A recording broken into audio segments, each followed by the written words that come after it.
L'œuvre libre de Serpentine, Slow Witchery Podcast. Lune sombre montante du 14 juillet 2026, constellation du Gémeaux en sidéral. Le temps lunaire s'écoulera du 13 au 15 juillet. C'est une lune qui lance une invitation à faire la lumière sur les mensonges que nous nous racontons.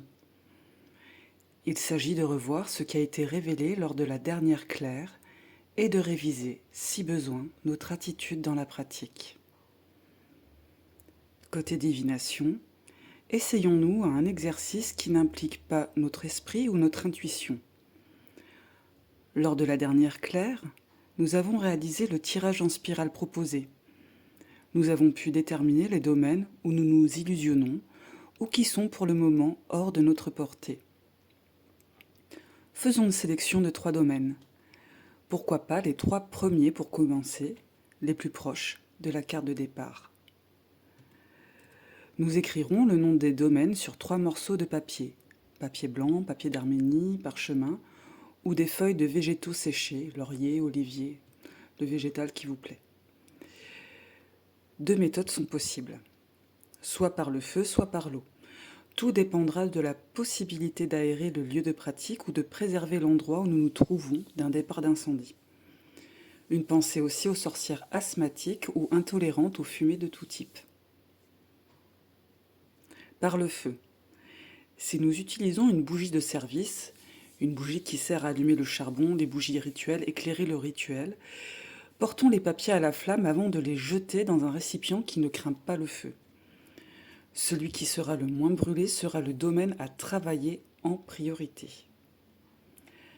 Par l'eau, dans un saladier assez large, créons un tourbillon et jetons ensuite les papiers. Le dernier qui touchera le bord sera le domaine à prendre en compte. Côté chaudron, nous venons de réaliser une divination qui nous a laissé une base pour réaliser un charme opportun. Réunissons un bocal, de l'eau de lune sombre, un peu de terre ou de sable. Récupérons aussi le papier ou la feuille qui s'est démarqué lors de la divination. Lors de notre rite lunaire, consacrons de l'eau à la lune sombre. Veillons à ce qu'il y en ait suffisamment pour remplir quasiment le bocal. À présent, indiquons que la terre ou le sable sont les illusions que nous nous faisons à nous-mêmes sur le domaine choisi par la méthode divinatoire. Plaçons la terre dans le bocal et versons doucement, avec notre intention et notre énergie, l'eau de lune sombre. Puis imprégnons le papier de notre volonté de voir au-delà de nous avec honnêteté sur le domaine donc choisi. Le papier sera ensuite ajouté au bocal. Refermons bien le récipient. Si nous avons une litanie qui nous vient à ce moment, n'hésitons pas à la prononcer autant de fois que désiré, alors que nous secouons fortement le bocal. Maintenant, observons la terre décanter, le papier flotter.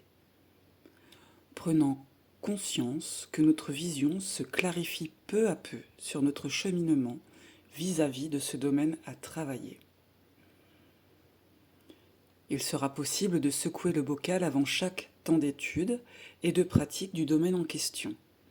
Ceci afin de favoriser une perception plus juste de nos avancées et de nos acquis, sans gloriole ou mésestime de nous. Les énergies ou intentions à nourrir du moment en shadow work seraient ce qui a trait aux illusions, aux mensonges. Maintenant que j'ai ciblé un objectif, suis-je en capacité de déterminer avec justesse à quelle étape je me trouve? Ai-je déjà présenté aux autres ou à moi-même un récit amélioré de mes expériences? Pourquoi? Cela a-t-il eu un impact sur ma pratique privée et ma relation avec le monde spirituel? Serais-je capable de vivre avec plus de transparence sur ce qui me donne de l'inconfort dans mon cheminement? Ces questions peuvent donner un point de départ pour des réflexions approfondies ou d'autres questions plus spécifiques à nos situations. S'interroger sur notre posture dans la voie sorcière est essentiel. Notre probité stimule les relations de confiance. Cela permet également de nourrir des échanges profonds qui parfois deviennent des révélations pures et simples. Tout ce qui est proposé ici pourrait être réalisé sur les 3 jours du temps lunaire. Conservons le bocal jusqu'à ce que le papier se dissolve ou que nous ayons clarifié notre position dans le domaine révélé. Nous pourrons ensuite livrer à la terre ou à l'eau le contenu avec les gestes sacrés de notre choix. Que cette sombre vous soit favorable.